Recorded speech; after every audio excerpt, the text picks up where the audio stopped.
Modi surname से जुड़े मानहानि मामले में दोषी पाए जाने के बाद कांग्रेस नेता राहुल गांधी की लोकसभा सदस्यता चली गई और देश की राजनीति उफान पर है। विपक्ष एकजुट होता दिख रहा है और बीजेपी भी लगातार पलटवार कर रही है। इन सब के बीच मानहानि से शुरू हुआ मुद्दा ओबीसी की तरफ जाता दिख रहा है। इसे लेकर बीजेपी के राष्ट्रीय अध्यक्ष जेपी नड्डा का बयान सामने आया, जिसमें उन्होंने ओबीसी समाज के अपमान का आरोप लगाया। तो इधर कांग्रेस अध्यक्ष खड़गे ने बिना देरी के नड्डा के बयान का काउंटर किया।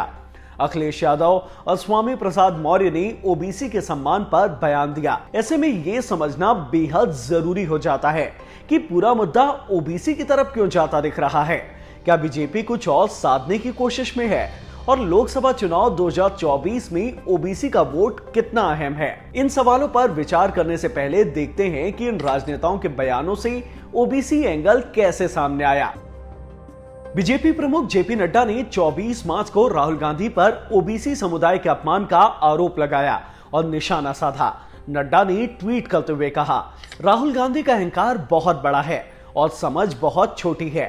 अपने राजनीतिक लाभ के लिए उन्होंने ओबीसी समाज का अपमान किया, उन्हें चोर कहा। समाज और कोर्ट के द्वारा बार बार समझाने और माफी मांगने के विकल्प को भी उन्होंने नजरअंदाज किया और लगातार ओबीसी समाज की भावना को ठेस पहुंचाई। पूरा ओबीसी समाज प्रजातांत्रिक ढंग से राहुल से इस अपमान का बदला लेगा। अब इसमें गौर करने वाली बात यह थी कि नड्डा ने इस मुद्दे पर एक दो नहीं पूरे 6 ट्वीट किए थे और कहीं भी इसे सिर्फ मोदी समुदाय का अपमान नहीं बल्कि पूरे ओबीसी समाज का ही अपमान बता दिया। जेपी नड्डा के इस हमले के बाद बारी थी कांग्रेस अध्यक्ष मल्लिकार्जुन खड़गे की। खड़गे ने हिंदी में ट्वीट करते हुए लिखा था कि मोदी सरकार जेपीसी से भाग नहीं सकती। पीएनबी व जनता के पैसे को लेकर नीरव मोदी, ललित मोदी, मेहुल चौकसी भागे, ओबीसी वर्ग तो नहीं भागा। फिर उनका अपमान कैसे हुआ? एसबीआई, एलआईसी को नुकसान आपके परम मित्र ने पहुंचाया। इसके अलावा अखिलेश यादव भी बीजेपी को इस मुद्दे पर जवाब देते दिखे। अखिलेश यादव ने बीजेपी को घेरने के लिए 6 साल पुराने मुद्दे को उठाया। अखिलेश ने दावा किया कि यूपी में योगी सरकार बनने के बाद मुख्यमंत्री आवास को बीजेपी के लोगों ने गंगा जल से धुलवाया था। तब क्या ओबीसी का अपमान नहीं हुआ था? सुनिए अखिलेश ने क्या कहा।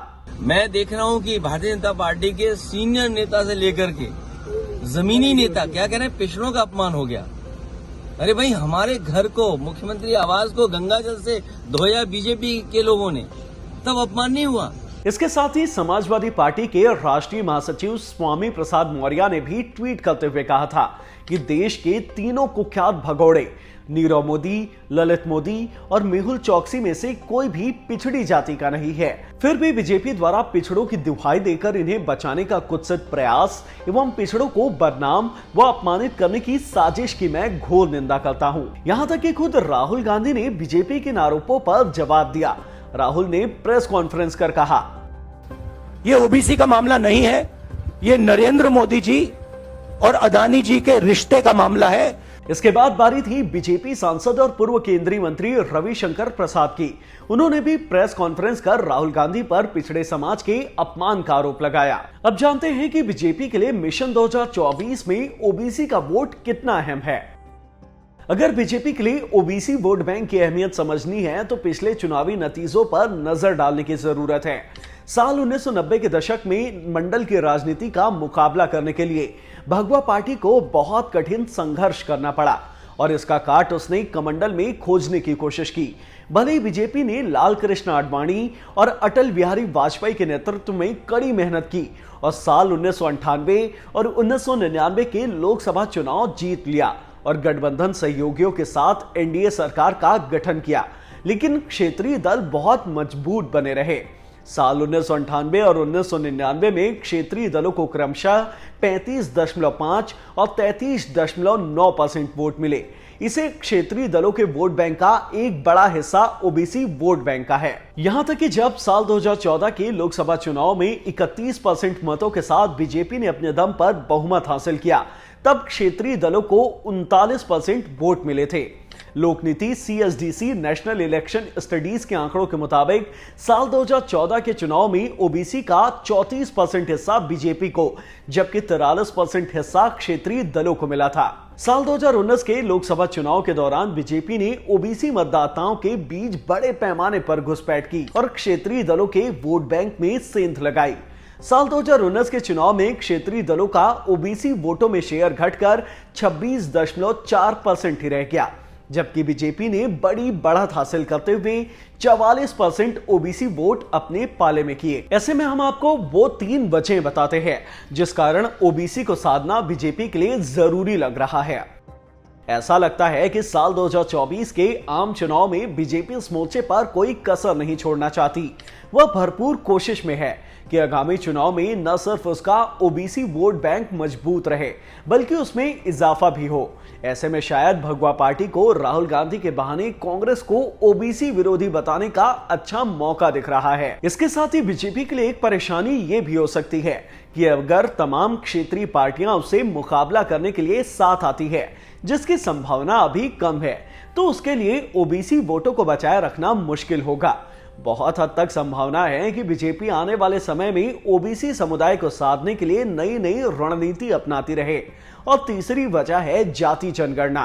तो क्या बीजेपी जाति जनगणना पर अपने असमंजस की भरपाई कर रही है? बिहार और यूपी में तमाम क्षेत्रीय पार्टियां केंद्र सरकार पर जाति आधारित जनगणना का दबाव बना रही हैं, लेकिन बीजेपी इस मांग पर स्पष्ट नहीं दिख रही। इसकी वजह है क्षेत्रीय पार्टियां बीजेपी को घेर रही है और बीजेपी बैकफुट पर दिखती नजर आ रही है। ऐसे में लगता है कि इस डेंट की भरपाई के लिए बीजेपी राहुल के बहाने ओबीसी का मुद्दा उछालकर जाति जनगणना पर बढ़त लेने की कोशिश में दिख रही है। लोकसभा चुनाव 2024 के लिए मुश्किल से 1 साल ही रह गए हैं। कुछ हद तक क्षेत्रीय पार्टियां लामबंद होती भी दिख रही हैं। ऐसे में राहुल गांधी के खिलाफ कोर्ट के इस फैसले और उनकी सदस्यता जाने ने बीजेपी को मौका दे दिया है। बीजेपी के पास मौका है कि वह न सिर्फ ओबीसी वोटों पर अपनी पकड़ मजबूत करे, बल्कि कांग्रेस को ओबीसी विरोधी करार देकर क्षेत्रीय पार्टियों को भी असमंजस में डाल सकती है। असमंजस इस बात का कि अगर बीजेपी ने कांग्रेस के खिलाफ ओबीसी विरोधी का नैरेटिव कुछ हद तक सेट भी कर दिया, तो क्षेत्रीय पार्टियों को भी कांग्रेस के साथ आने में असहज महसूस हो सकता। ऐसे में बीजेपी को चुनौती देने के लिए वक्त रहते कांग्रेस और क्षेत्रीय पार्टियों को इस मुद्दे का काट निकालना होगा।